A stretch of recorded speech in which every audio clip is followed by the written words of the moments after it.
Hello guys, જય શ્રી કૃષ્ણ। આજે આપણે બનાવીશું આલુ ચિપ્સની સબ્જી। પહેલાં બટેટા લઈ લઈશું અને છાલ ઉતારી લેવાની બટેટાની। બધા બટેટા છાલ ઉતારી પછી ચિપ્સ કરવાનું મશીન આવે છે તે લઈ એમાં એક એક બટેટાની ચિપ્સ બનાવવાની છે। ઉપર રાખી અને વજન દેવાનું છે એટલે ચિપ્સ ઓટોમેટિક નીચે થઈ જશે। પછી ગરમ પાણી કરવા મેં પહેલેથી રાખી દીધું હતું, એમાં આપણે ચિપ્સ બધી નાખી દેવાની છે।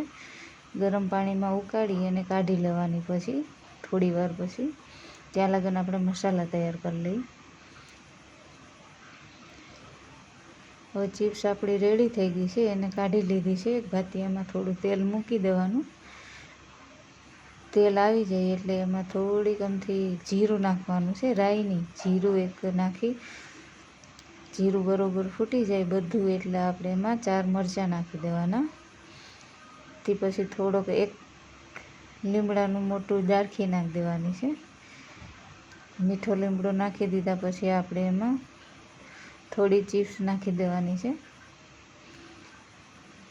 થોડી થોડી કરી ચિપ્સ નાખી હવે થોડીક હળદર નાખવાની છે। થોડી હળદર નાખી દેવાની પછી આપણે થોડુંક મિક્સ કરી લેવાનું છે। હળદરને આપણે સરખી રીતના મિક્સ કરી લીધી છે। હવે હળદર મિક્સ થઈ ગઈ છે। હવે બધી ચિપ્સ આપણે ઉમેરી દેવાની।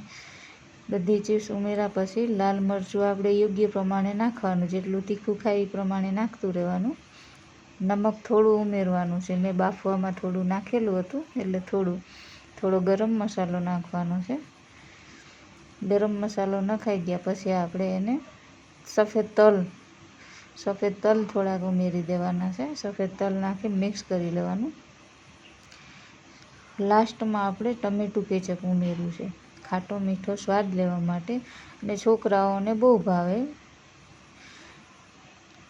ટમેટું કેચઅપ નાખી આપણી સબ્જી તૈયાર છે મિત્રો। છોકરાઓ ના ખાતા હોય તો પણ માગીને ખાવાના છે।